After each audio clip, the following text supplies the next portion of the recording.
Howdy, everybody. It looks like my internet is getting kind of wonky tonight already. So this should be fun. So what'll happen is if I cut out, our guest will be gracious enough to keep us going until I come back in an hour or two, I think. um, Welcome to another Saturday night.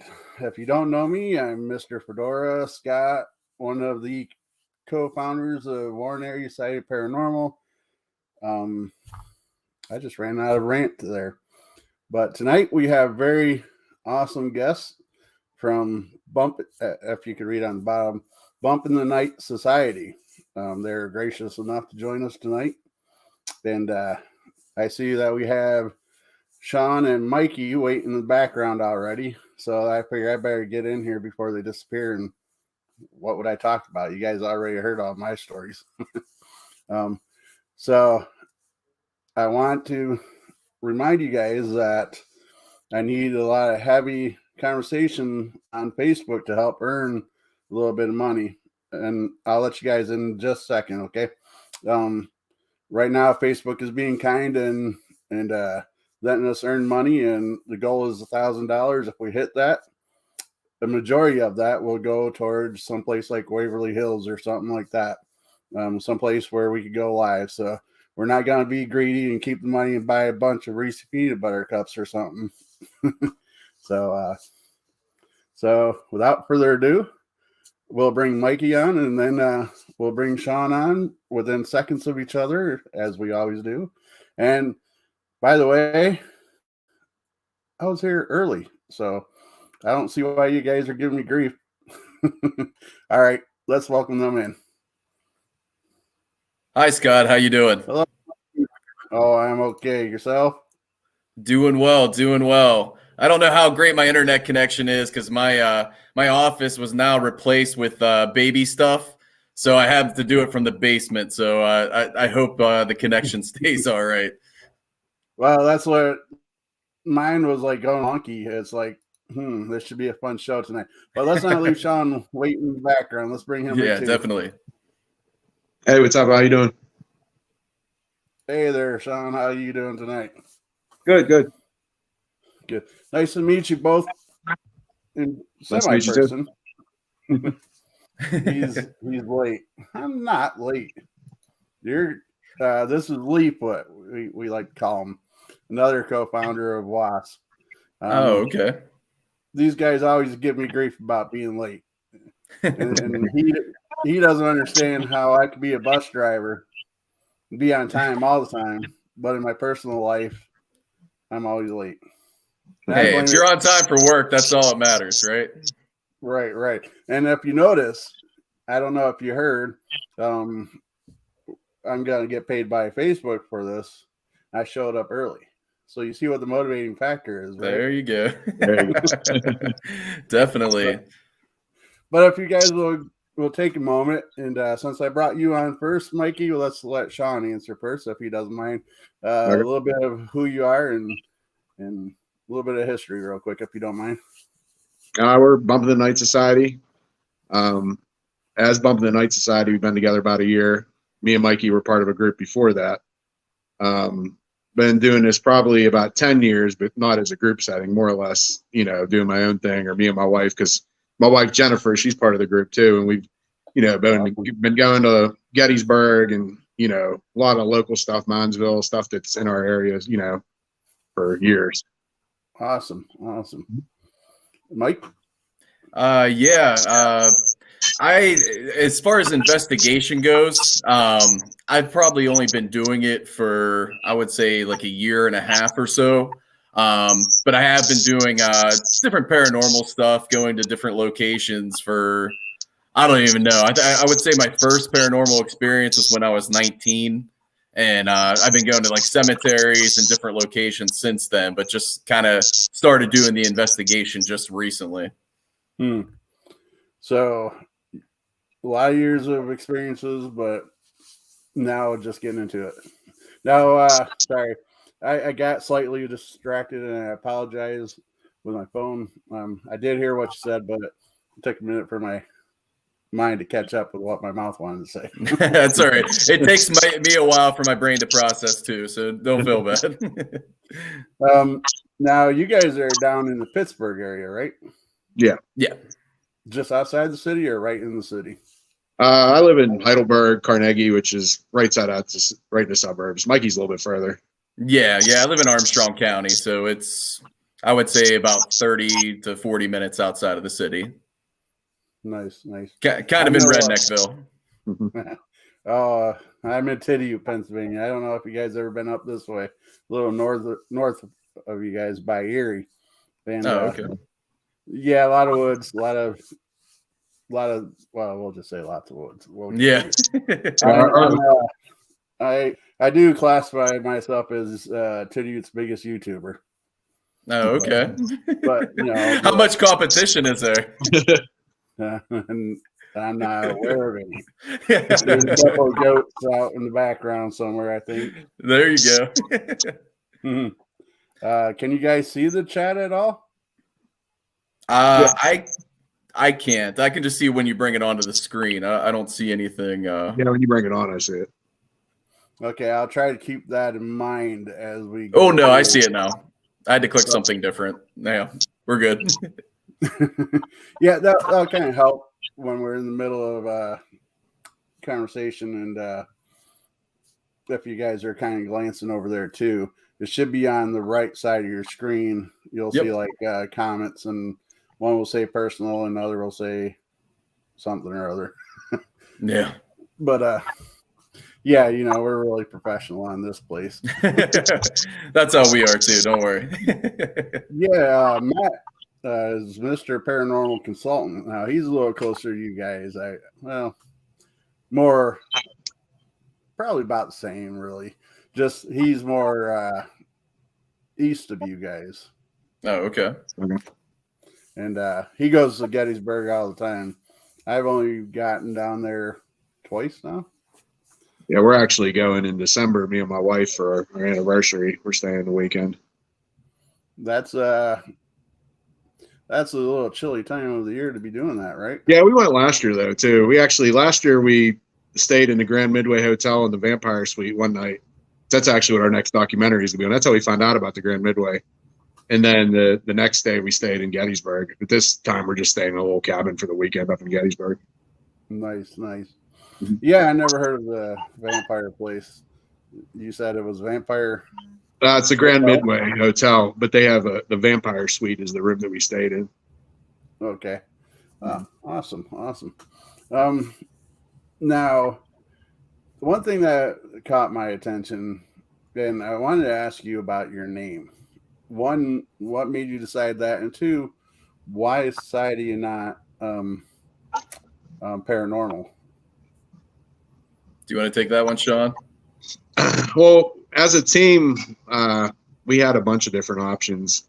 And do you remember what they were, Mikey? I don't remember what all of them were. I remember mine. The one I wanted was Goodwill Haunting, play off of Goodwill Hunting. That came to mind as soon as you said that. Yeah. We had that. We had Bump in the Night Society. Para Addicts Research Team, I think. Wasn't that the other something option? Like that. Yeah, and then I think there was one that the acronym would have been ASS, but that one was shot down. Well, we also we came up with a couple different ideas. Then we ran a poll on, I think, Instagram. And we were like, which one does everybody like? And that's what we'll go with. And Bump in the Night Society is one out of the 4 or 5 options that we had. Yeah. Nice. Goodwill Haunting was number 2. No, it's definitely catchy. The acronym, I don't know. I kind of get where you might want to shy away from that one. A lot of the people that watch my shows will know the story a little bit. We were almost called WAHA, and it kind of got voted down. It was going to stand for Warren Area Haunting Association. Yeah. And, the other group members felt that it probably didn't put out a professional type of vibe. So we're like, all right, we'll go with what you say. Yeah. So how many people are in your group? We have 7. We just got a audio technician that joined the group. That's kind of our audio tech / videographer. We have myself, my wife, Sean and his wife, Phil K, April Hicks, and then AJ, our new guy. I didn't miss anybody, did I? No, you got it right. Every team has to have a new guy, right?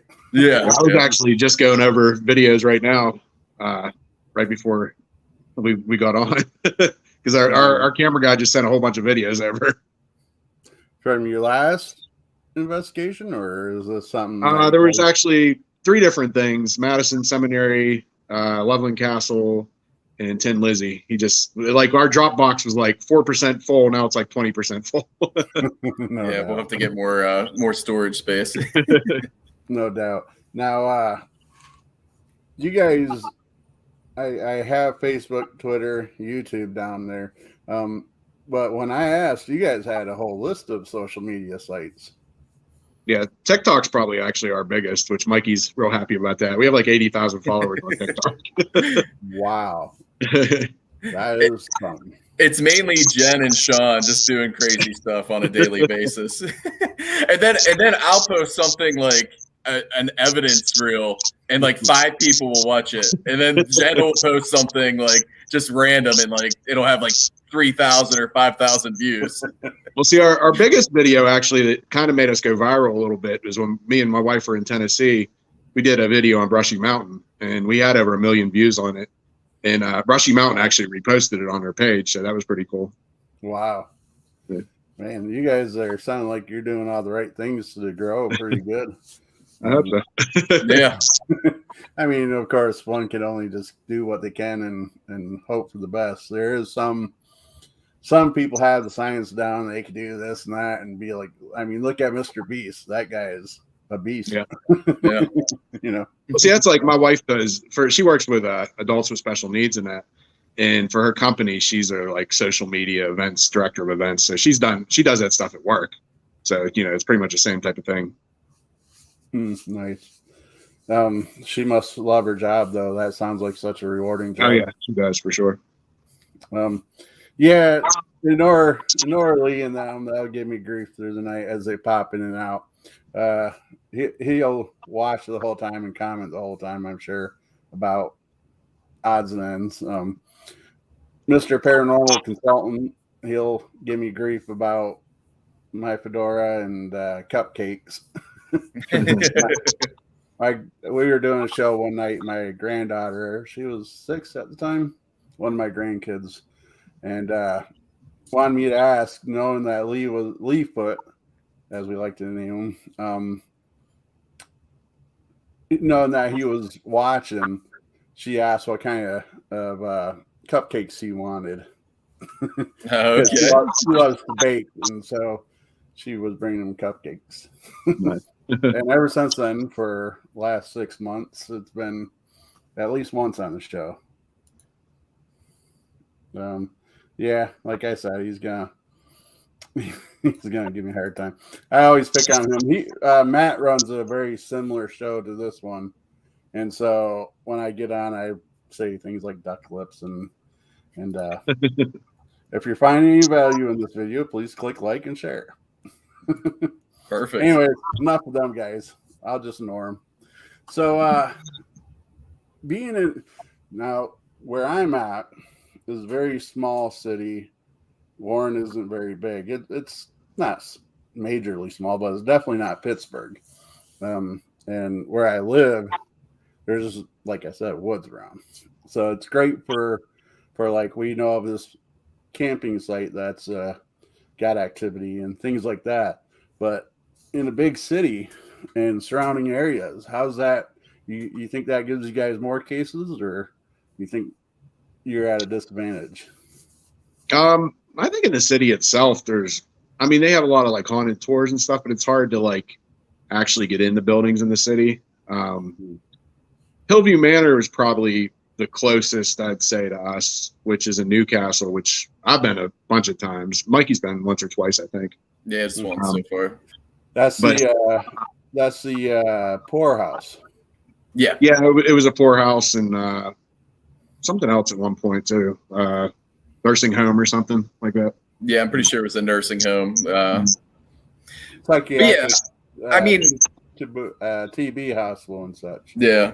I mean, we do some local ones, but we try to go to like the larger locations like Hillview, Trans-Allegheny. We just did a documentary on the Bel Air house in Bel Air, Ohio. I say just did. It was a couple months ago we released that one. But we try to go to the larger ones, but we still do some locals. We went to Dar Mine, which is I believe it was the largest mining tragedy in Pennsylvania history. Oh, wow. I might butcher the number, but it was like 236 people died. We got a lot of activity. After we're done with Grand Midway documentary, we're going to move on to Dar Mine. And just it just takes so long to do them because we all work full time and whatnot. So if we could just get rid of those daytime jobs, we'd be able to release so much more stuff. Maybe we have a lot of material. Maybe you'll start earning good money off TikTok. Yeah. But now Hillview Manor, I was there just recently with my girlfriend, and we got some interesting stuff there. But I'm sure, as you guys are aware, unless you pay for the waiver and such, you're not really allowed to do much with it. Yeah. I mean, when we go to locations, we typically do, as a team, we do the private investigations. Mm-hmm. So, yeah, sometimes a couple members will do public investigations here and there, but for the most part, we try to do the private ones. Which, I mean, we have a lot of connections at Hillview Manor. We actually were just out there for their trick or treat event. They asked us to come out. They did their trunk or treat or whatever. And then we were at one of their conventions back in August, I think it was. So we know a couple people that run the place there. I've actually talked to them about filming a documentary there, which it'll probably happen in the future, hopefully. You know, what's interesting is actually that's when I was down there, like the day before the convention in August is when we went down. We just decided to take a weekend and just kind of go wherever the wind blew us. And we weren't even planning on going there. We just stumbled across it and said, sure. So, and then, of course, we asked, hey, you guys open today? And they're like, well, yeah. So we went in and did our stuff. We got I'm not a big believer in phone apps, and I'm looking at my phone. Sean. Mikey loves phone apps. I don't either. I downloaded one. I paid $3 for it. I figured $3 in, and just as a sure, why not kind of deal. And it's from Huff Paranormal. I think it's called the Wonder Box or something. The Portal Plus. No, I don't think it was Portal. I think he's calling it the Wonder Box. Yeah, and Mikey, I feel the same way. Anything Huff. I'm sorry. I mean, people may kill me for saying it. Yeah. No, I believe most people that watch this is along the same lines of thinking as the yeah. So, but I actually ran that app at the Hillview Manor there. And you guys know the location pretty decent. And you know where the church is. Yeah. The chapel. Yeah. Well, the app kind of has its own, what it does is plays people speaking backwards, and the spirits are supposed to reverse it and be able to use it. Well, it also records outside of the app, kind of like a voice recorder. Well, I actually got church bells ringing while I was in the chapel. Oh, wow. Yeah. So like a residual type of EVP. Right. I don't think it was so much the app itself. I think it came through the audio recording of the surrounding area. Just got lucky. I had that going at the time. Yeah. Yeah, we've had some interesting activity happen in the chapel there before. I remember, Mikey, I think it was the time you were there when Jen was like crying in the chapel. Yeah. And I heard somebody, like, she was sitting to the left of me, and I heard someone to the right of me coughing, and it was obviously there was nobody else in there with me. But I'm pretty sure we have that on camera too. I haven't looked through it yet, but we had a couple of interesting things happening there. My craziest experience at Hillview was there's an area, and I don't know if everybody knows about this, but there was a nurse that was sexually assaulted in one of the hallways. and we were doing an S-Box session, and I just asked, "What happened to you?" And clear as day, a male voice says something that I can't remember exactly what the male says. I think it was like, "You know it, shut your mouth," or something like that. And then the female does say, "I was raped." So it was a really clear spirit box EVP, and it was really sad. I mean, I hate getting that type of stuff, but it's what it is. I mean, yeah, you didn't commit the crime or the aggression, so yeah, That exactly. isn't the first location we've had that type of situation either. Like, we've had rape stuff at other places we've been at too. Yeah, at Loveland Castle, yeah. Yeah, surprisingly, well, I shouldn't say surprisingly, I have not heard of that place. Loveland Castle. Yeah. It's really hard to get in there because the communication isn't the greatest with the people that run it. It's right by the Knights of the Round Table, I think is what they're called.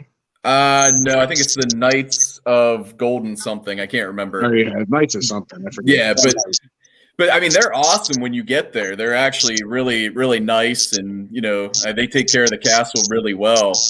But yeah, the communication trying to set stuff up is very, very difficult. But it's definitely worth it. I mean, we got some crazy activity.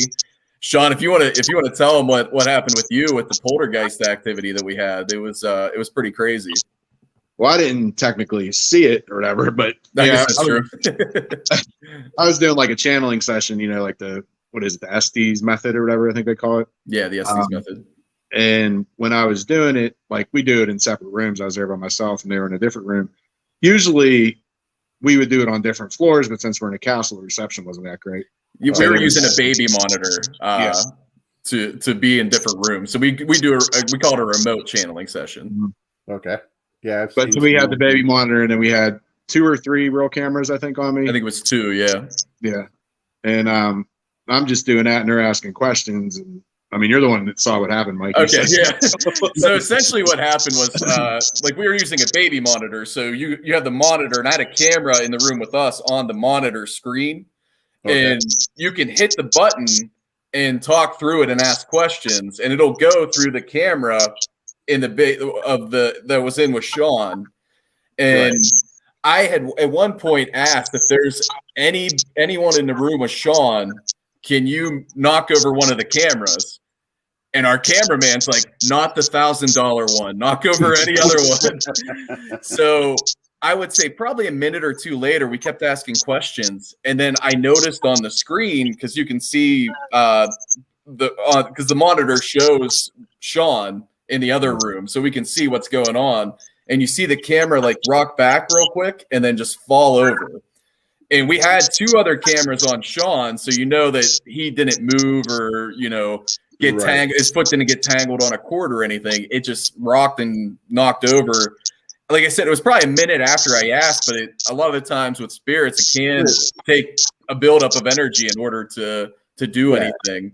And I also had headphones and a blindfold on, so I didn't even know it happened. Like, I heard a thud in the room, but I thought it came from them. So like, I take my blindfold off and I'm looking down the hallway, and then they come like running out of the hallway to tell me what happened, because I didn't know what the hell happened. I just heard a thud. Yeah. It wasn't $1,000 camera though, was it? No, it was the baby monitor camera. So I think April actually gave us that, so it was free. Nice. That's like I have a drone, and every time I put it up in the air, it's like a $600, mid-grade one, and it's like every time I put it up, I'm like, please, just let it come back if it can. Please, battery, don't run out. Right. Well, it's got safeguards, so they say. I never push that limit. Yeah, I guess I should one day just go for it, but maybe if Facebook keeps paying me, I'll think about being a little more aggressive with it. Yeah, definitely. So I've heard you guys talk about having a little bit of equipment there. And if it's same, it's same. If it's different, it's different. What's the one piece of equipment that you just love using? Sean, do you want to go first? You know what my answer is. Oh, definitely know your answer is.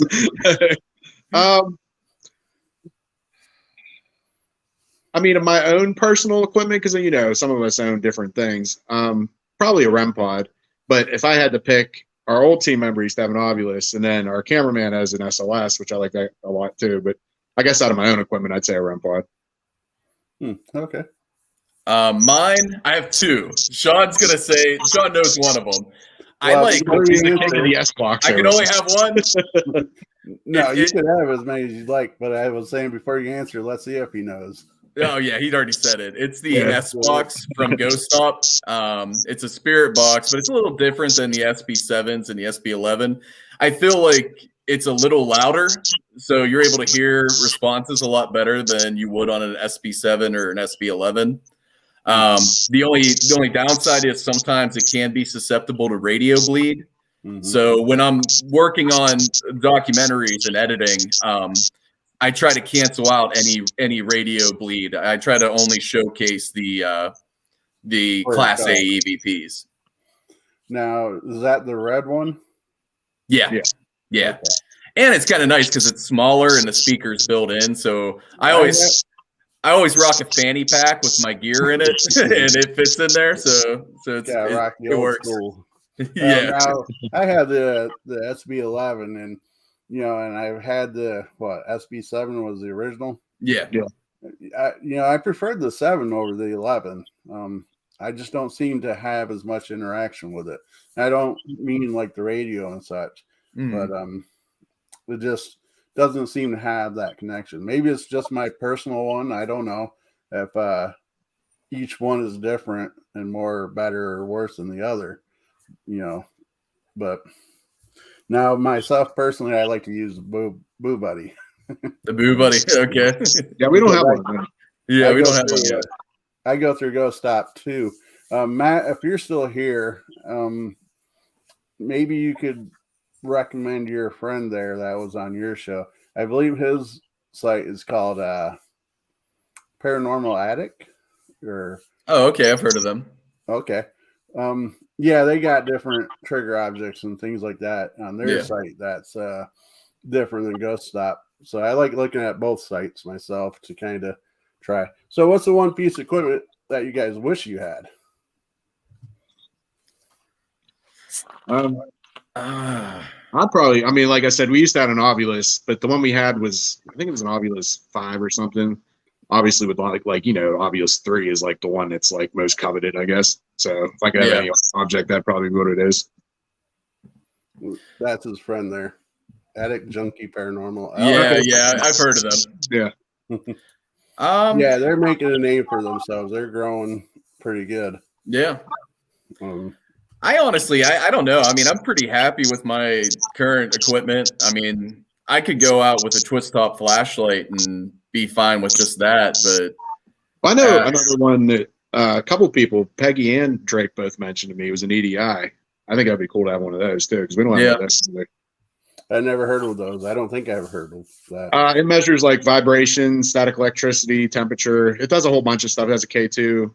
Like it has 4 or 5 different options built into it. Is that the one that gives the full report afterwards? Yeah, you can upload it right to your computer, and it puts everything out too. Like I know a couple people that talk highly of that. Another thing, actually, now that I think of it, which is kind of similar to an Ovilus, is the Paranormal Puck. I kind of want one of those too. Yeah, Mike. I seen your message, Matt. Now, one thing me and Matt likes to do is when something's going on, we both watch each other's shows as much as possible. And he's saying there's a little feedback coming from you, Mikey. I interact with his show. If something's not quite right, I tell him. Oh, okay. I've heard it. Sometimes you can do something about it. Other times you can't. Yeah, I don't really know what I can do. Yeah, I was racking my mind. I guess if I'm not talking, I guess I could mute. I don't know if that would help. I don't think that's causing any interference when we're talking. I don't hear it when we're talking. No, it's just when I talk. You, Sean, have you heard of it? I haven't noticed anything at all. But it's not that big of a deal. It happens. I know we've been on StreamYard before. We were with Night Terror Collective, but then we had like 4 or 5 of us on it once. We had a lot of feedback. Like, it was real bad, like echo you couldn't understand. Yeah, I remember that. Yeah, I don't know what causes the echo. I've tried to look it up and haven't been lucky that far. Yours is a new problem. Leave it to Leefoot. But so Scott, what's your theory as far as when you're interacting with an apparition or anything? What's your theory on, is it necessarily a dead person? Is it some kind of energy, or what's your theory? That's an interesting question. I guess I'd have to say I have to think about that. Okay. The history of the location, things like that would make me kind of think about it, and what's being reported. If it's a place that, saying going to a client's home or something, obviously, to me, if I seen all kinds of reports of Ouija boards and rituals like that, well, then I'm going to start leaning towards more of a demonic type spirit, as opposed to cemeteries and things like that, where there's not things like that going on. Then I would start leaning more towards a poltergeist or a human spirit or whatnot, or even animal spirits. I mean, sometimes if you hear, in my view, if things are getting knocked around and such, and a cat just passed away recently, a cat might still be doing cat things and knocking things over. Yep. Now, are you talking about like visual apparitions, or just just in general? I mean, one theory I always thought was, and now I'm starting to hear the feedback a little bit, but pointed out. I had a couple myself, but one that I feel was probably one of the more likely is when someone dies, their soul or energy, whatever it may be, leaves their body, and their essence essentially is left behind. And that's kind of what we're interacting with, because a lot of the times when you get an EVP, it'll be just a partial EVP, or it'll be something partial. You never get it; you just get a fragment. And that's why I always thought that maybe we're not interacting with the soul or the main energy. It's just kind of leftover energy of when that person passed. They shot out like a rocket and left energy in different areas of where they were most commonly associated with. But then there's evil stuff like at Bel Air House that I think a lot of it's inhuman. And I don't know.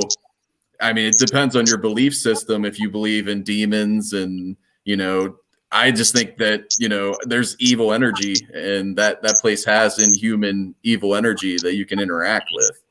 Well, even not so much evil. Sometimes it's just the energy, like you said, the imprint. The person might just been angry and just a not happy person and just left that energy behind. Like, I feel that my energy, I do the same thing every day. Get up, do the exact same. Me too. Almost exact same steps. I got a feeling I'm going to be like on record and just, Yeah. And that's going to be my energy. Hopefully I'm not like conscious of that. Hopefully I'm wherever I'm going to go. Yeah, and that's my thought is with those types of hauntings, the residual ones, is it's not the person's being, it's just the essence just playing a memory over and over again. Right. So I would hope that you would not be conscious of doing the same thing over and over again. Because if I gotta do that every day for millenniums, I'm gonna not be happy. Yeah, definitely. I'll be messing with the customers on the bus every day. You ever see the movie Ghost? Yeah.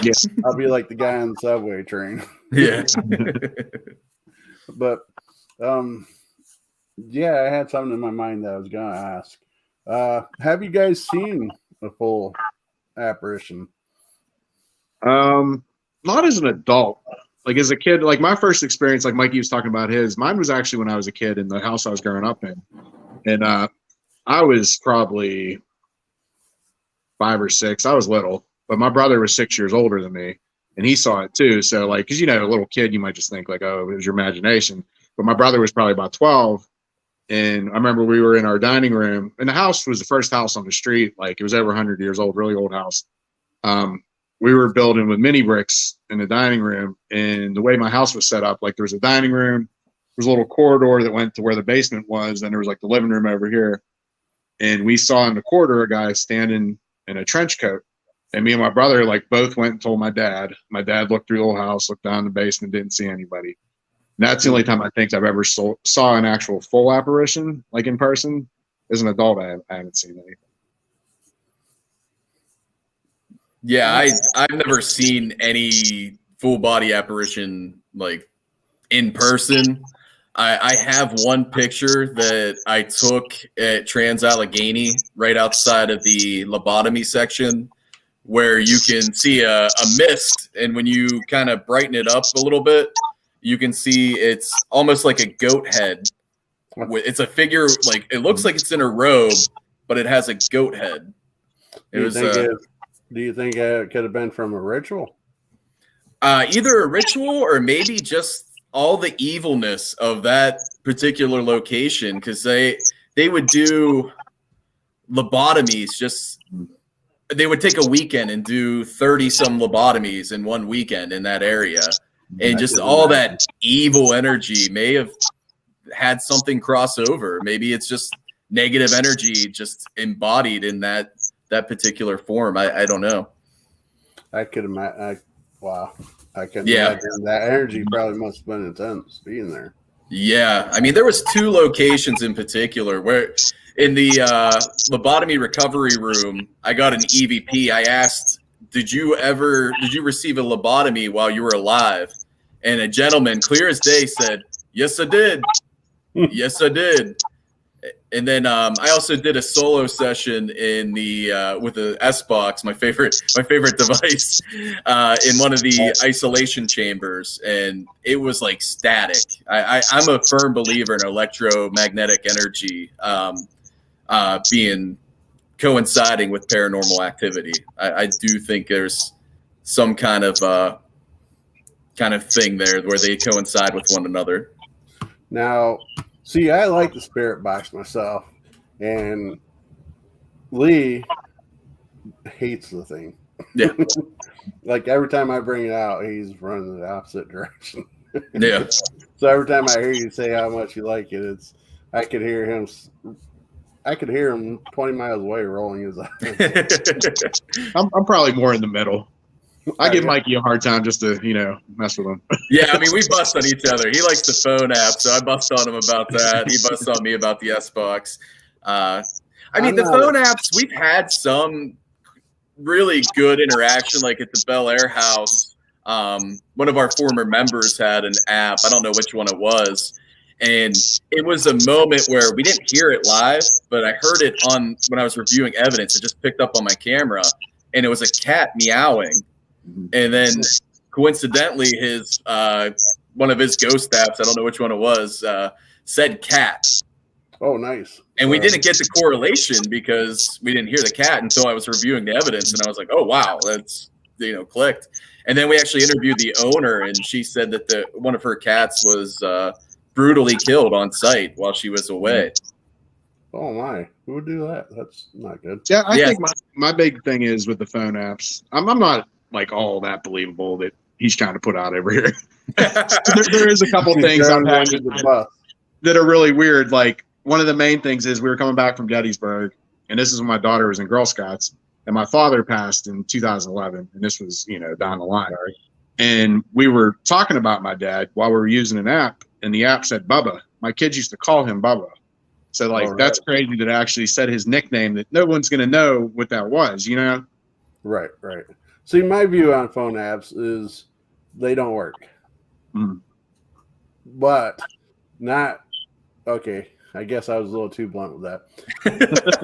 I don't think they work in the sense that they're developed for.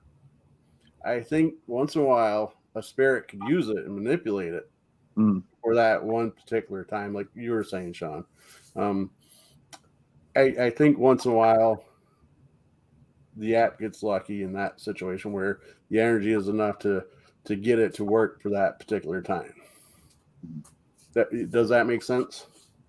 Yeah, I mean, I think it's kind of similar to how like an Ovilus would work. Like there's a word bank. If they can manipulate a word bank, there's a word bank in the phone. It's the same type of theory, you know?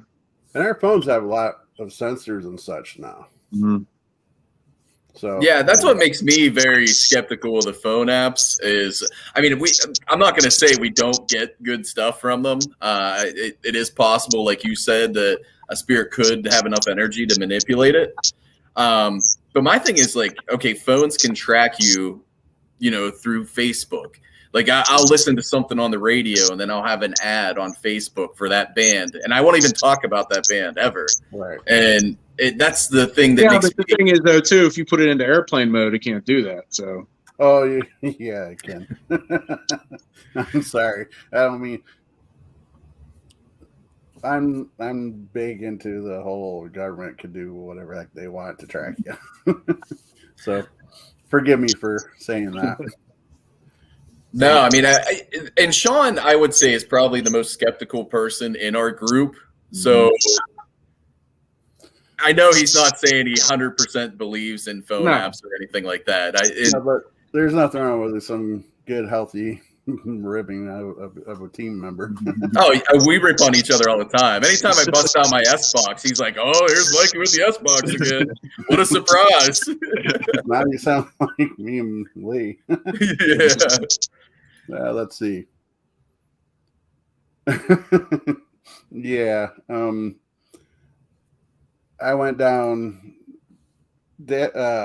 Matt lives in Danville, one of those Dan things, east of you guys, and the same day there in August that we went down to the Hillview Manor there. We went to surprise him where he lives, and then we didn't tell him that we were going there. I just called, hey, where you at? And he said he was at Walmart or something. And then next thing I know, I get a message or whatnot. He's in Danville. I get a message saying, are you close by? I'm like, no, I'm in Ohio. Facebook with the location sent him that I was nearby. Yeah.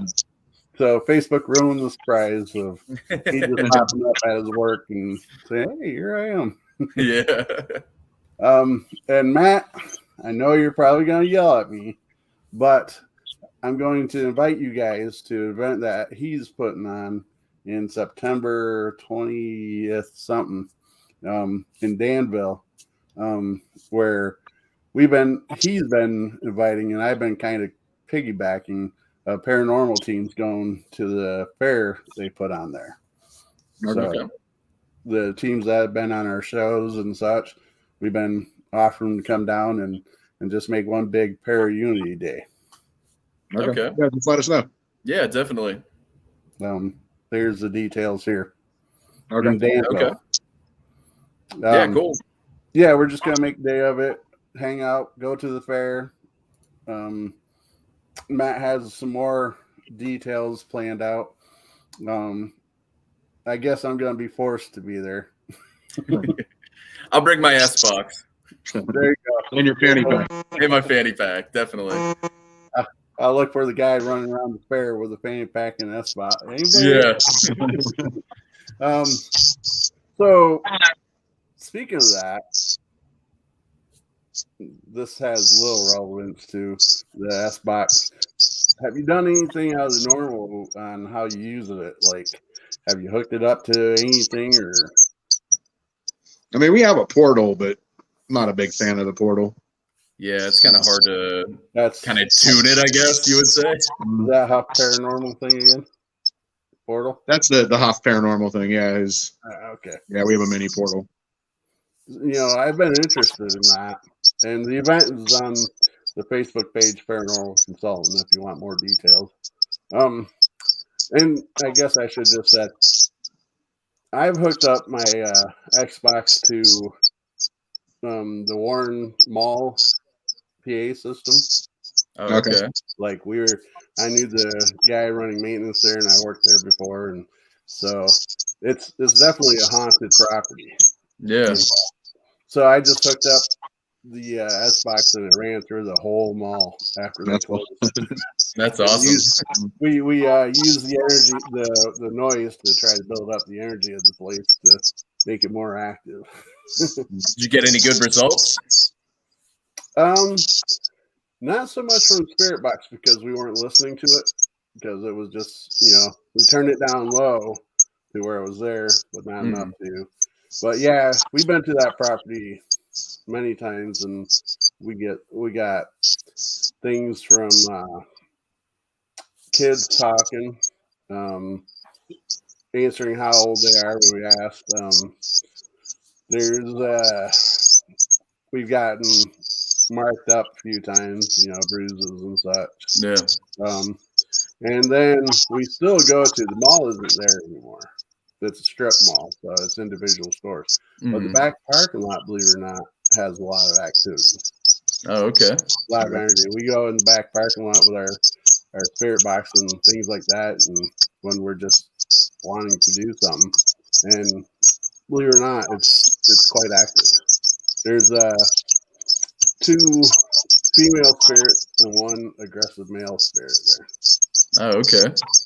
Yeah, it seems like a mall would have a lot of energy. I can definitely see that as an active place for sure. Do you know, were there any deaths on the site or close by? Oh, it's the whole property has a whole history. Yeah. Speaking of history, and JWoww here, he's been there a few times with us. He's another member of WASP. His wife looked up a lot of the history. It started off as farmland, and I'm going to try to go through these briefly. The owner of the farmland would get so drunk, he would beat his field help, and so he paid them bonuses to knock him out and put him to bed when he got drinking too much. Yeah. And then from there, somewhere along the river that's out back of the property, because there's a river that runs right along the back parking lot, so that brings more energy. There was some young kids that died when a walking bridge collapsed, so they drowned. Oh, okay. There was an orphanage close by. It got turned into a refinery. Mm-hmm. And sorry. I heard something behind me in my mind, but yeah, I kind of heard that too. My place has activity too. Mine does too. It's fun, isn't it? So, it was a refinery, and they hired kids from the orphanage because it was legal at the time, and it burnt down. And there's stories of some of the kids passed away in the fire. We can't figure out if they were ran over by the fire trucks, because there were stories about kids dying by the fire trucks running them over, or if they died from the fire. As Jay said, a young boy died in the mall. We try not to say too much about that one because there's still a local family alive.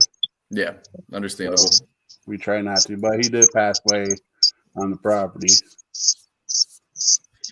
You had a what? A fedorgasm. That's what I was laughing about. I don't even know where to go with that one.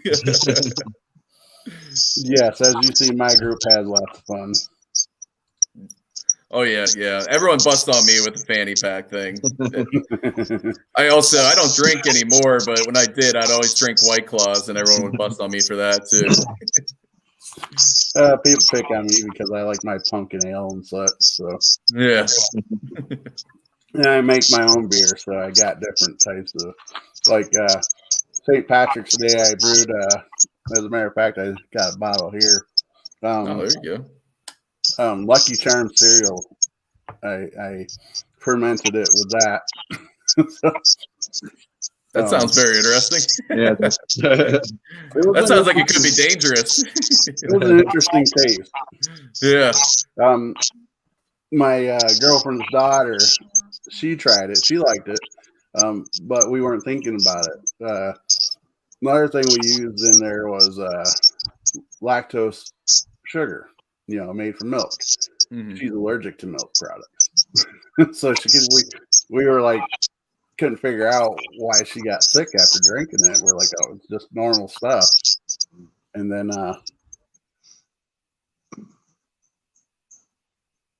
oh, I think you muted yourself.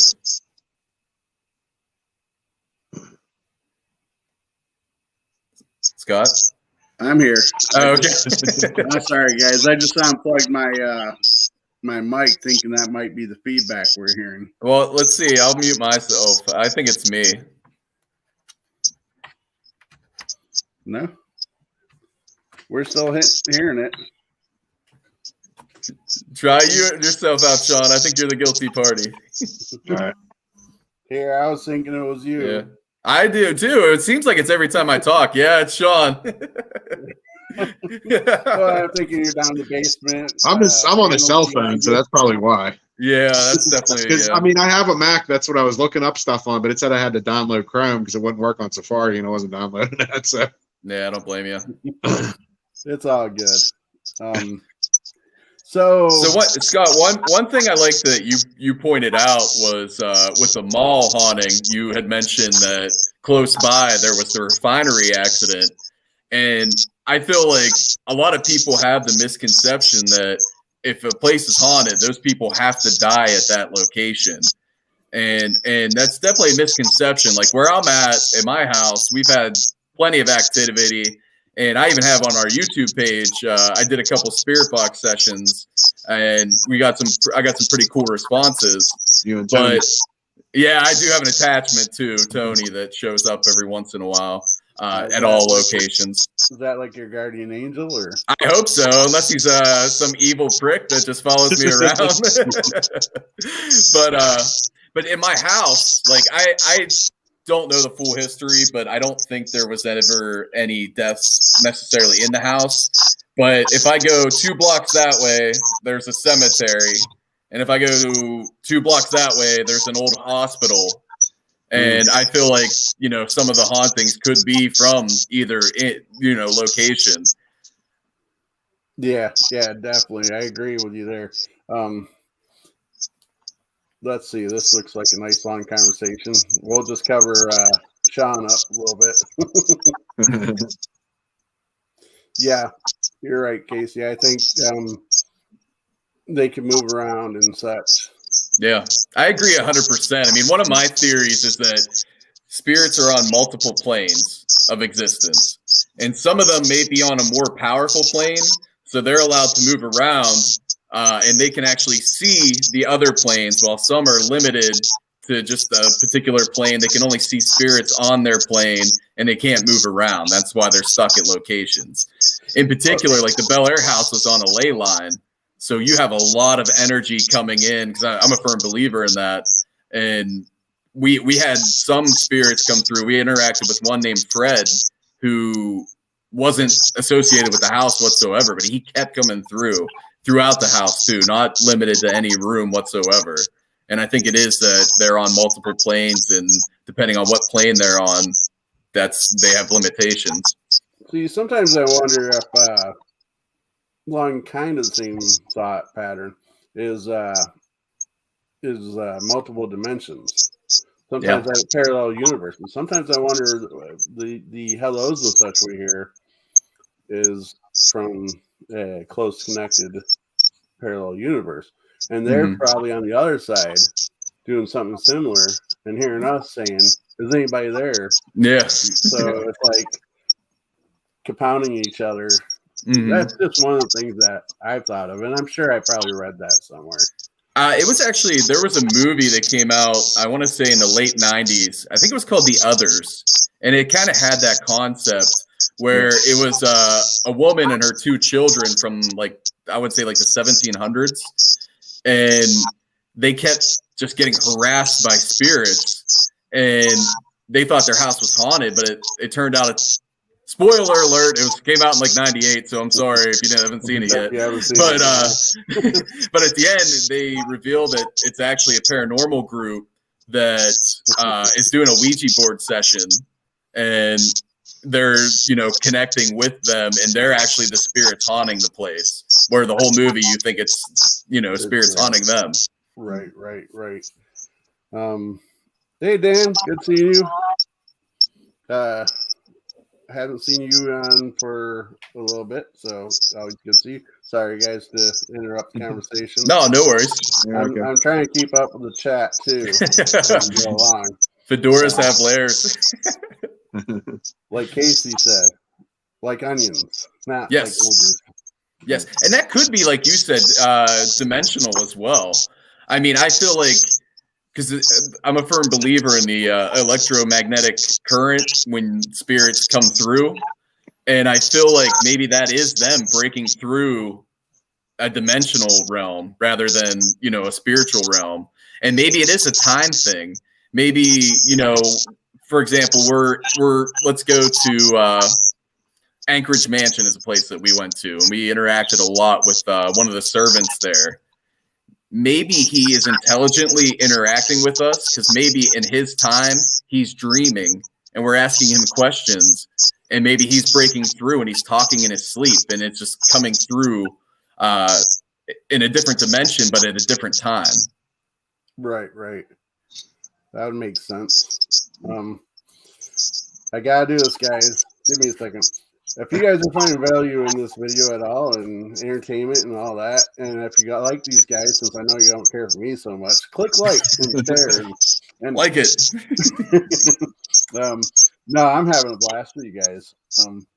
And I see my 15 minutes of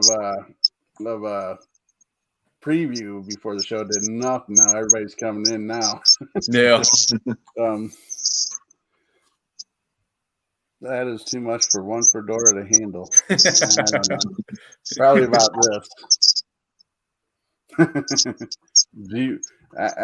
He corrected himself. JWoww. JWoww. Wasn't that a character from Jersey Shore? Yeah, I couldn't think of the show name. Oh Lord, please don't ever let me see Jason on beach in Jersey Shore. That's I've said this on several shows now, but we got emails. I'm sure you guys probably get tons of emails about TV shows contacting you and blah blah blah. One of the ones we got was a producer looking to get teams to be on a show that's kind of like Naked and Afraid, where you ghost hunt in the nude. Oh man! I'm thinking of my crew, and I'm like, yeah, America might never know that I saved them from such a show. But no. So we do have an investigation on Friday, Mikey. You in? I don't know, man. It's pretty cold. We're going to Moundsville. I don't know. There you guys go. Set up an OnlyFans page for that. I'm sure you'll get tons of people now. They wouldn't see much. I mean, the blur line wouldn't be that big. Well, I don't know if going to a prison is the best idea either, doing that. Yeah, and the Sugar Shack in Moundsville. Well, you said it was cold, so I mean. Yeah, that's always the excuse, right? JWoww on the Jersey Shore.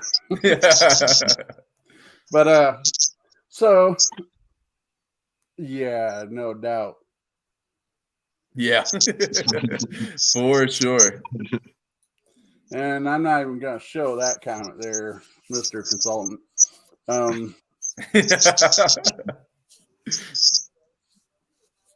Yeah, they're going to go on. Oh, man. No, was he wearing the fedora? Yeah. Oh, this doesn't show pictures. Never mind. I was gonna share it.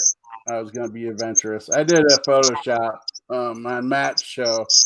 He was talking about mankeys or whatever, and I quickly photoshopped my head. It was a fedora on Borat's green. Very nice. So and sent it to him in a private message. I ended up on a show anyways.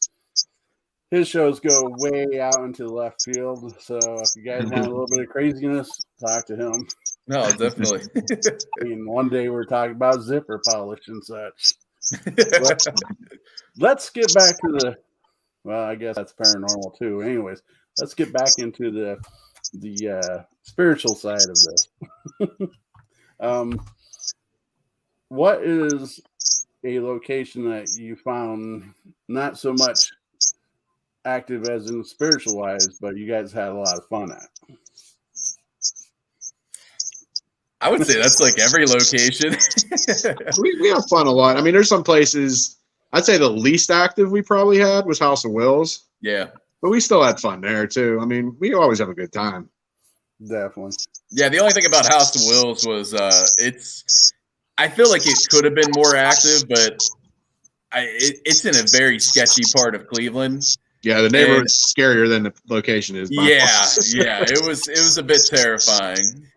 Yeah, we had to pass up on a house semi-local to here because, like, it was very sketchy. They were dealing crack out of the house in one of the apartments, and my understanding, a couple of the members went there, and they're like, we were being stared at because we had some cameras out, and so that's probably not good to do in for lack of a better word, a crack neighborhood is having cameras out. And yeah. Well, that's the funny thing talking about that type of stuff is I sometimes wear a vest and it looks like a tactical vest. And the one time we were at Grand Midway, I went down to go get snacks at Sheets, and we have walkie-talkies. So I have my walkie-talkie, and they're messaging me like, "Oh, get some mac and cheese and this." But everybody in Sheets is like walking away from me because they think I'm a cop. And you're getting food orders. Yeah. There you go, J. Leefoot. Now we found a new use for our walkie-talkies. We'll send Angel and get our food. Yeah. Now, has any of you guys had anything? I believe I heard you say that something attached to you. Have you guys had stuff attached to you? Yeah, we both actually have. Mine came from my house.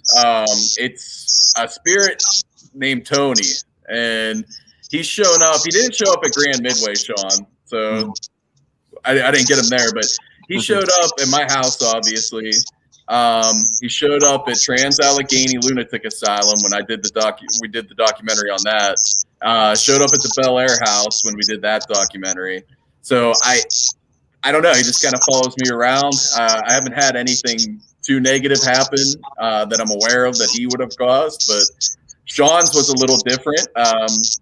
If you want to tell him about the Bel Air house. Well, you mean with Jen and the nightmares and all that stuff, or? Yeah, after we interviewed Kristen. Yeah, when we went back to when I came back home from that. Well, first off, when we were at Inspiration House, we have a psychic that we deal with who's from United Kingdom or London or somewhere. I don't know. Phil's UK.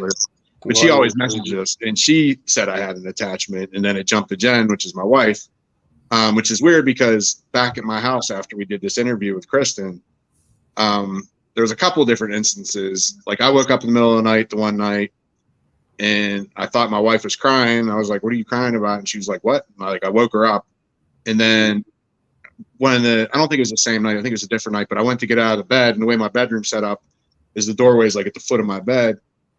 I went like over to where the doorway is, and to the left, and I was over by the wall, just feeling the wall. And my wife's like, "What the hell are you doing?" And I was, I felt embarrassed. So I just like left the room and went to the bathroom, but it was like something like was off. Like it wasn't, I don't know. The door wasn't where it was supposed to be. And then we were actually using an Ovilus in the room too. And my wife was having nightmares, and she thinks it had something to do with that. And when we were using the Ovilus, it said nightmare. So like it knew that she was having nightmares.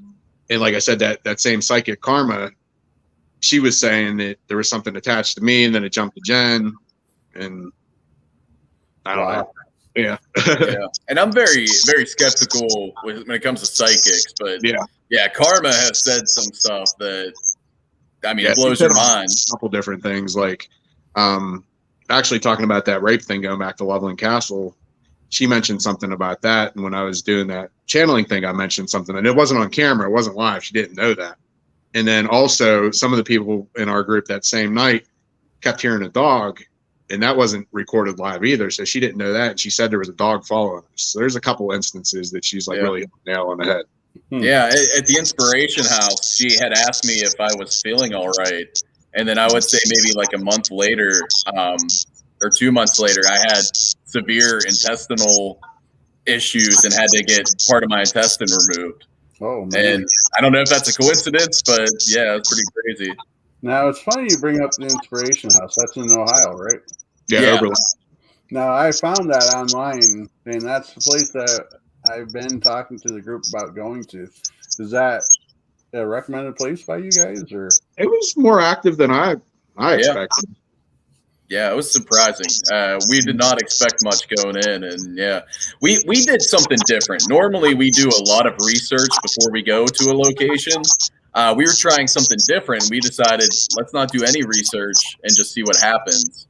And actually, Phil, when he got there, one of our members, he was doing a live session, and Karma, the psychic that we work with, she mentioned you guys are gonna interact with an imposter, I think is what she called it. And we kept getting names and different things from other locations. So we would get like that was bothering you a little bit.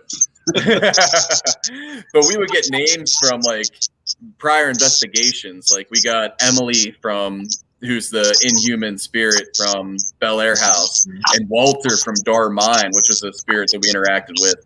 And she said that you're going to interact with an imposter, and we didn't realize that or trickster. That's what she called it. And we didn't realize it until after the fact that, oh, wow, like she called this, and we were wondering why we were getting all these different names. Right. There's a little museum in the house too. That's that's Michelle Ballinger's house or whatever, and she has a bunch of different artifacts.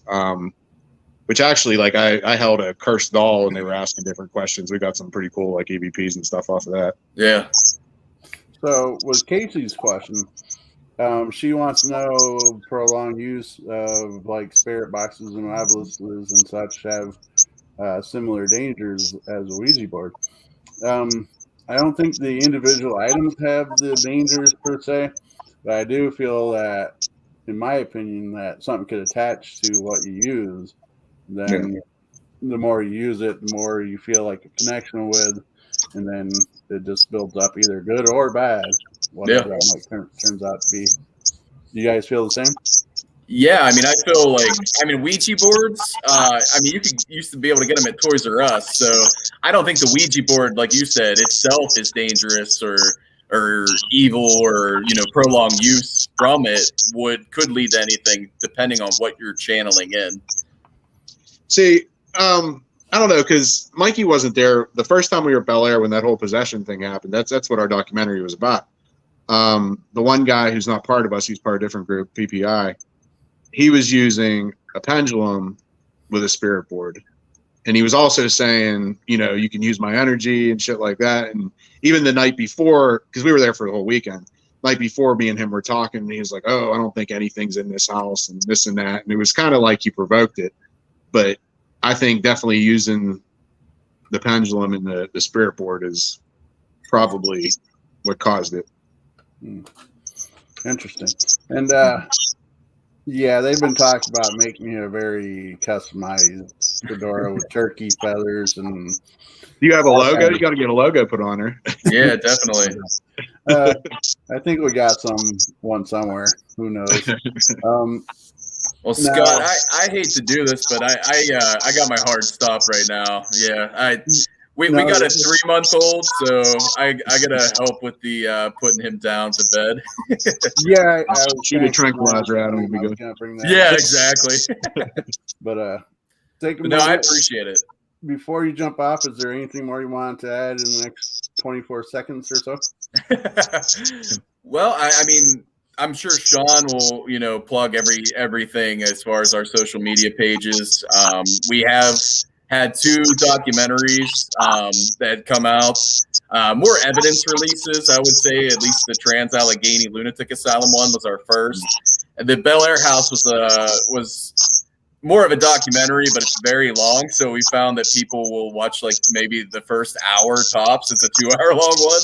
So that one's Yeah, we should have broke it up, and that's what we're gonna do with the next one when we release the Grand Midway. Is we'll probably break it up into 3 or 4 parts. Which we actually released our last one in the movie theater. Our next one's going to be in a movie theater too. Yeah. Wow.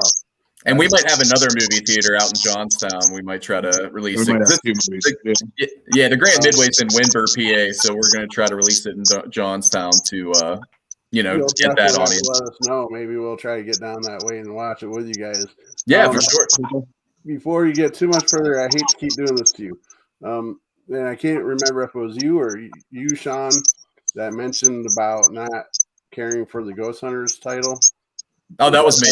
Yeah, that was Mike. Or is that too much time? Or no, I can go real quick. I don't like the Ghost Hunters title. I feel like we're more paranormal researchers or investigators, because I feel like the Ghost Hunter title kind of takes away from the atypical scientific nature of what we do.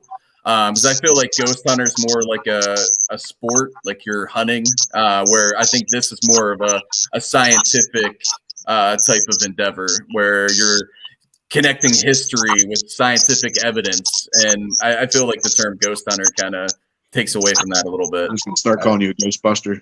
That's what my coworkers call me, and I'm like, I hate that. Because I love the Ghostbuster movies, at least the originals, but they're capturing entities. They're doing a completely different thing. And we're talking about big Twinkies. Yeah, exactly. Now, I hope you understand the reason why I put it on the thumbnail like I did and such was to catch attention, not to distract from you guys, the paranormal investigators. Because everybody that's fine. in the field is lying the same. I've been called worse. I think I've probably called Sean worse. For sure. So he's a nice one too. Yeah. Mikey, I appreciate your time. I hope maybe you guys will agree to a part 2 eventually. Oh, yes, definitely. And I'm sure that's part of the reason why Mr. Consultant there is wanting you guys to talk to him to have possibly on his show. Okay. Yeah, definitely. That's something I can help facilitate later if you want. But we'll let you get to your wife and child before she kills you. Yeah, exactly. I appreciate it, Scott. And I hope we can have a further conversation. Maybe we'll get a babysitter and my wife will come down with me. Oh, that'd be awesome. Well, thank you. And thanks to all the listeners. Definitely and let's get you guys to Waverly Hills, I believe you said it was. Well, we're going to take a poll and see where everybody wants us and kind of go with the group. Well, I highly recommend the Bel Air House if you aren't, some people aren't keen on negative energy. It's definitely a unique place when it comes to negativity. Well, that's something to keep in mind. I think if we don't meet the higher goal, we'll look into the Inspiration House. I was kind of had that in the back of my mind because they're probably saying all that bad, really. Yeah, definitely. But when we were there, Michelle didn't give us a tour because I think she just had surgery, but she supposedly will come give you a tour and everything too. They're really accommodating, like it's fully stocked with food and everything, and really nice place. Yeah. You mentioned food, Lee Foots there. But nice speaking with you, Mikey, and yeah, I'll definitely. chat with you on Messenger soon. Sounds good. You guys have a good one. All right, Mikey. I'll talk to you. All right, Sean. Yep. Matt saying he's there too. So that's one thing we're talking about doing is going there. Just getting a whole list and kind of go where we can and whatnot. Sorry, Okay. got distracted again. No, you're okay. My place, Matt mentioned a green screen at one point, and I had a green screen behind me. And in the middle of the show, I believe I was speaking with Matt. I was speaking with Matt, paranormal consultant. And in the middle of the show, I heard something behind me. And I thought it was my girlfriend coming, maybe bring me a drink, ask a question or whatever. And so I looked over this way. And as I'm looking over that way, the fabric was 2 pieces. I had it hanging from the ceiling down. And you can see part of it get separated. Next thing you know, the whole thing comes down. Not really. so food, I'm there. Great show, guys. Absolutely. the chat got away from me. Army material. Yeah, since I'm on a cell phone, I got to like click on the thing and actually look at it. That's why I don't know if you'll notice. Like, I'll click the screen every so often to try to see what's going on in the chat. No, negative energy and Scott. The fedora is our guiding light. I get messed with a lot about the fedora. The chat is the one that nicknamed me that. So I just, after a few shows, I'm like, sure. And yes, I was messing around with my SLS camera and during watching one of the match shows, and they're calling it a parrot, but on my shoulder you can see a little figure, the stick figure, and then on the side of me you can see it as well. So that's enough about me. Social media, you guys have a lot. Facebook, Twitter, YouTube, TikTok, Instagram. What other media do you have? And they're all like you name some. I'll just rename them. Just we have 2 Facebook pages. We have a page and we have a group. One's a private group. Then we have an Instagram page. We have a TikTok.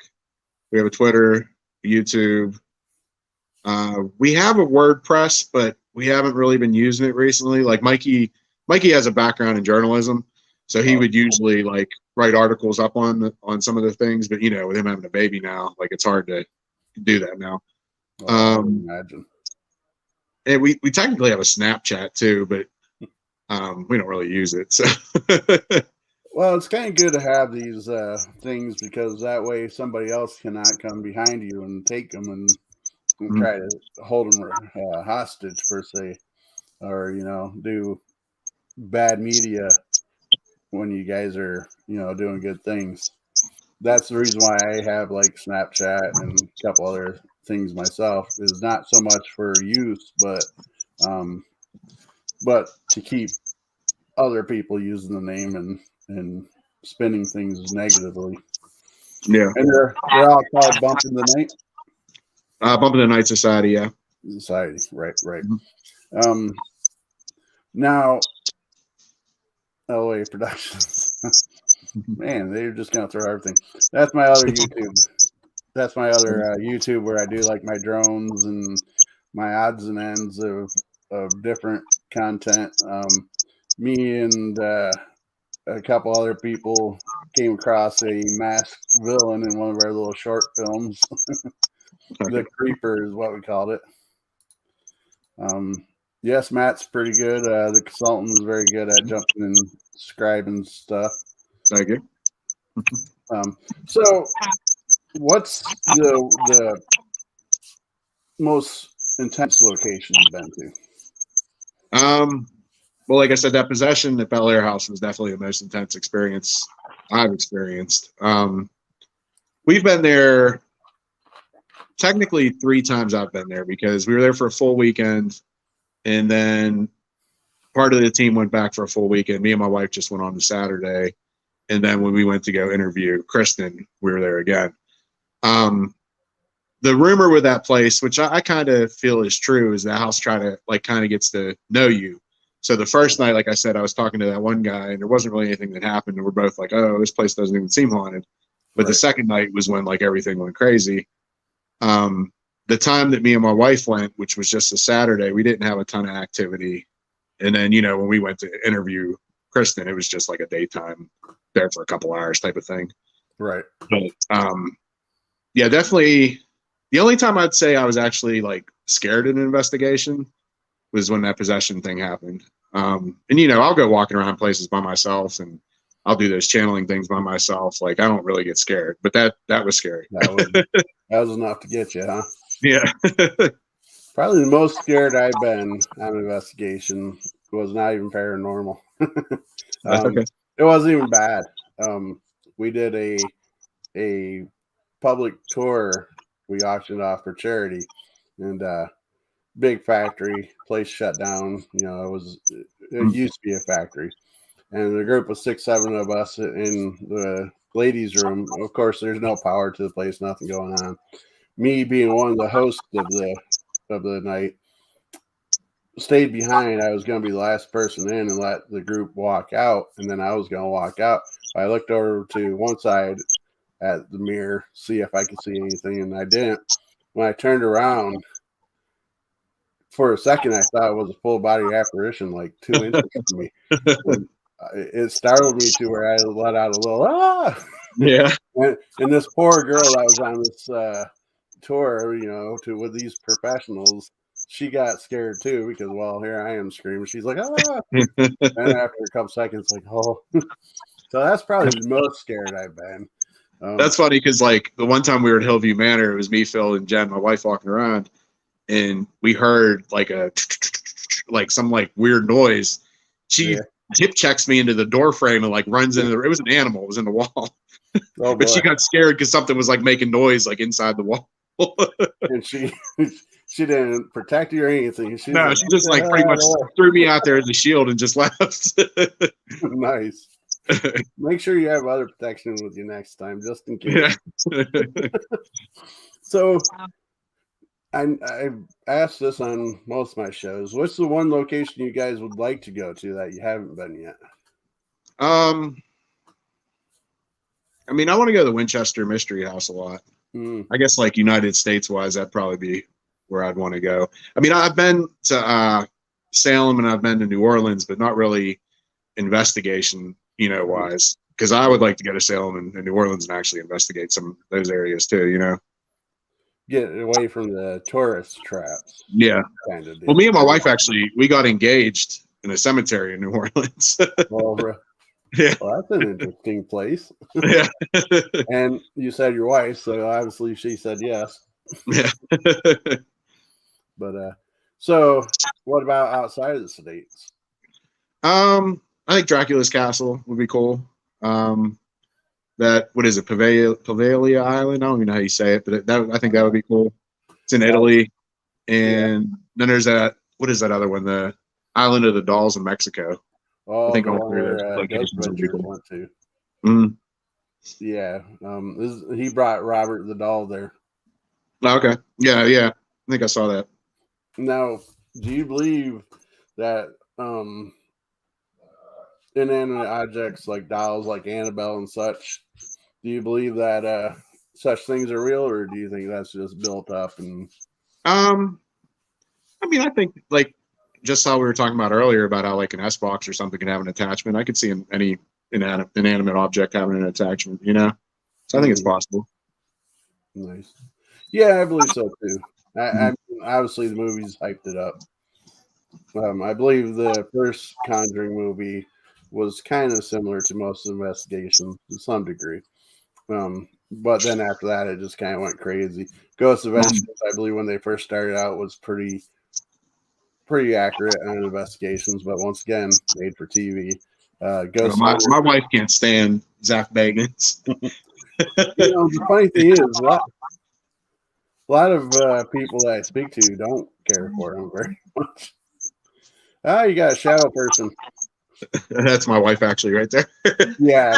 She was showing me. She just made some Krampus thing. I don't know if you could see it on there or not. She does all these art things. We have these conventions coming up, and she sells like her art at the conventions.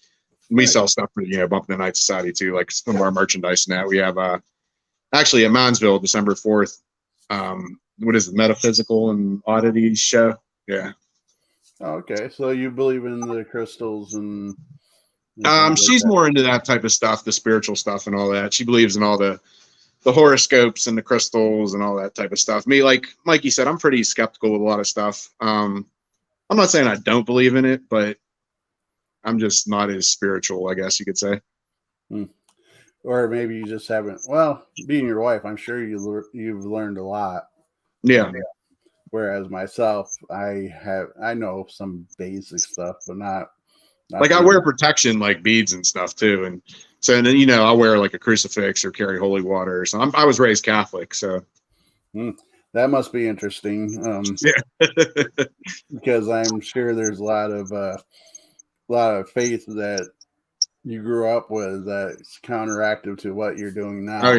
Oh yeah, for sure. So, is that hard to deal with, or? Not really. I mean, like none of my parents or my grandparents are alive anymore because like my grandmother she was, 100% Italian, devout Catholic. I don't know. I wouldn't say she disapproved of what I'm doing. I don't think, but she definitely, would be probably worried, I'd say. Worried, and she probably wouldn't want to hear much about it. Yeah. But the thing is, like with my parents, that's why, like I was talking about Gettysburg earlier, like it's funny because as a kid, I've never been to Gettysburg, but my dad was in the military. He was a veteran. He was always into, that type of history type of stuff.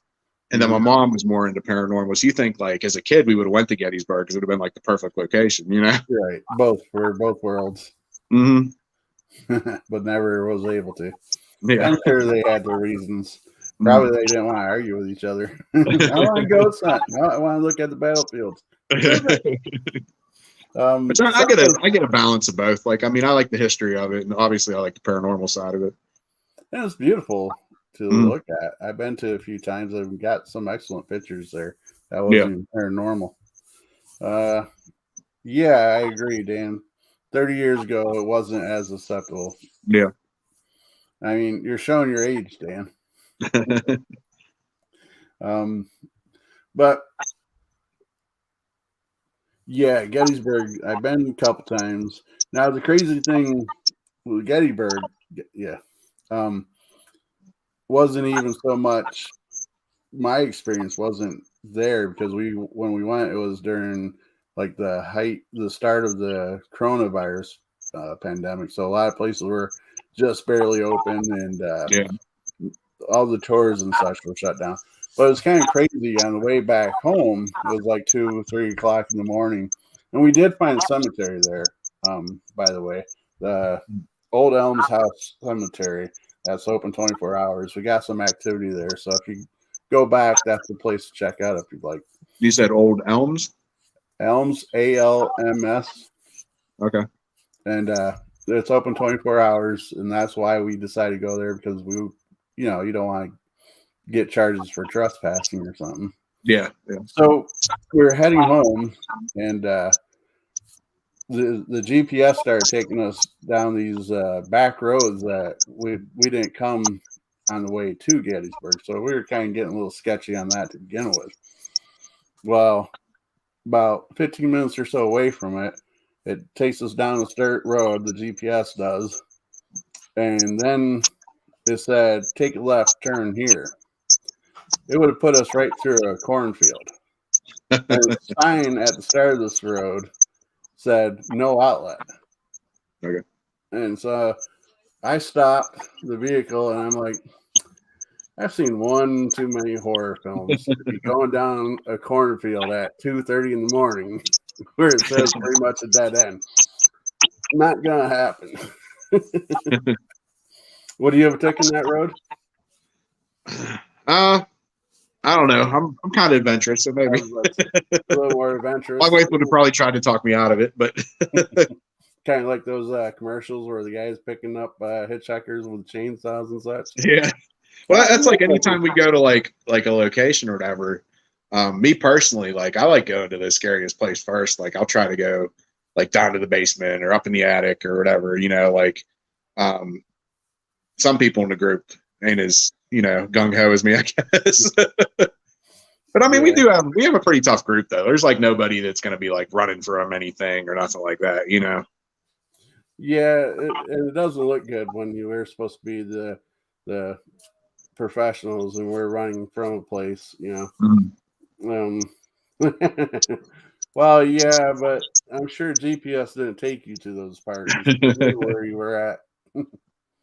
But yeah, so I am going to wrap this up. Is there any media on your YouTube, any video that you really wanted to highlight for people to check out? I guess if you go on our YouTube, like I said, we have those 2 documentaries. One's on Trans Allegheny, the other one's on Bel Air House. You can check those out, I guess. We'll have one coming up on Grand Midway, hopefully within next month or 2. I know Mikey was putting that all together, and our camera guy was working on an intro, so I just got the footage for that. So once we get all that together, we'll have that out. We have an investigation at West Virginia Penitentiary, Moundsville, on Friday. We always do some lives, so we'll be doing some lives from there. Probably. Is that What's on that? YouTube or Facebook? It'll probably be Facebook, maybe Instagram, maybe even TikTok. I don't know. We jump around. It depends on. The thing is with this investigation, it's 11 to 5, so it's really late. So like we're probably not going to get a lot of viewers that late, because usually like, you know, we'll have the place like 9 to 4 or something, and we'll go on at like 10:30, and we'll get a decent amount of people on. But when you can't go on until probably like, because you know we're not going to go on right when we get there, so it'll probably be like 1 o'clock by the time we get on. But you gotta keep in mind there's places like Japan, which some of our one of my viewers is from Japan and such. They're our nights is early morning for them. Yeah. Well, that's like that psychic we know, Karma. You know, like she's over in the UK, and she always comes on, and it's like usually like morning time for her when when it's going on. What's the name? What the psychic? The psychic? Yes. Karma Murphy is her name. And the reason why I ask is I have a woman, and I wish I remembered the name off the top of my head, and I don't. And if she's watching, I'm totally apologize for not knowing off the top of my head. It's been a long day. I worked all day. She's from the UK, and she has the abilities, and she's going to be on my show on the 27th. And I was wondering if it was the same person. I'll have to check into that. Okay. Because I know I posted looking for teams on a few groups that I'm part of, paranormal groups, and she reached out to me. So but we have those different outlets for lives. We'll also, like I said, we have that show December 4th at Moundsville, the Oddities and Metaphysical and Oddity show. We have a couple conventions next year. We're going to be at the Parapsychon at Mansfield Reformatory with Ghost Brothers and Adam Berry, Amy Bruni. A bunch of Chip Coffee is going to be there. That's I think May 21st through 23rd. Nice. And we also have Sleepy Hollow, their convention, which that's not till like October next year, but we're booked for that already too. I think we might actually get on a Gettysburg convention too. And obviously there'll be more investigations throughout the year. We just need to have a meeting to see what's going to happen next year, because we're not 100% sure yet. Busy people. Wow. Yeah. We're going to actually try. We've done one public so far where we bring people on, and we did it at Dead Man's Hollow in McKeesport. We sold out. I think it was like 23 people. Next year we're going to try to do a couple publics too, because we always get people asking if they can come with us. But the only thing is with 7 people in our group, it's kind of hard depending on the location, because if you would just go to a house, like even 10 people is like way too many people. Definitely. So we're going to look into some of the bigger locations and try to get some publics out there too next year. Yeah, that makes sense. I know exactly what you mean. Sometimes it's like we really need to cut the team in half and find two locations in one night, so it's everybody's having a little excitement for the night. Well, that's what I was kind of thinking about doing, was maybe even doing like a time block, maybe like 8 to 12 and then 12 to 4, and maybe split it up like that. I don't know. We're trying to figure that out. I know, like, we've been to Madison Seminary, and we know the owner there, and I think that's one of the ones we possibly might be looking into for February, actually. End of February for a public. I still have to talk to him about that, but yeah. Nice. Well, sir, it's been a pleasure. I'm hoping that maybe I could bring you guys back on another night. For sure. Because it's been a blast, and I've learned a lot from you guys. And I appreciate you guys keeping me relevant in the conversation and such. And yeah, we actually, that's one more thing too. We have a podcast too, Bumping the Night Society, Exploring Your Society. So if you ever want to come on, it's Zoom usually, like we tape it. But me and Phil host that. So if you ever want to come on with us, you're more than welcome for sure. Yeah, is it weekdays, weekends? Usually a Tuesday or a Thursday night is when we do it. Those are usually our 2 most available nights. Thank you, Dan. He says good show. Thank you. And he said that earlier said that's long before GPS. about the parties and such. Possibly I might be on. I'm probably gonna have to be one of my days I'm on vacation because I'm usually in bed about 7:30 at night because I go to work at 3:30 in the morning. All right. So we'll have to figure something out because for sure. I'd love to be on the show. There's a couple shows that I want to be on that's usually during the week, so I'm gonna have to take like a week off of work just to be on everybody's show because they've been kind enough to be on my show. Yeah. So I will reach out to you soon, and Okay. I really appreciate you coming on, and look forward to next time. Yep. Nice talking to you. Thanks for everybody's support. Yes. Talk to you later. I appreciate that. All right. Okay, everybody.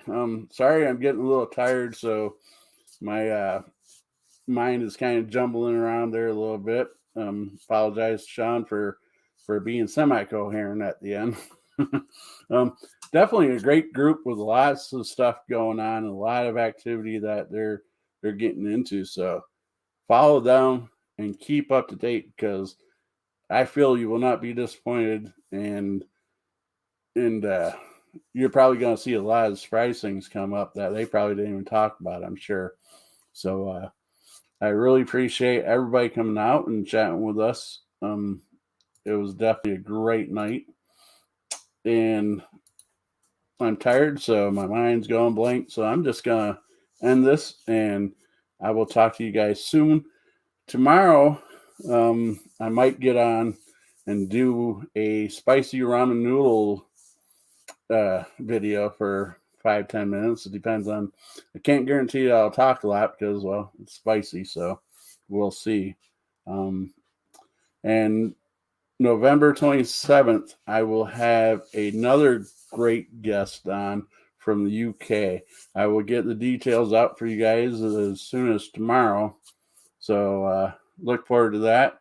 And as always, stay spooky, my friends.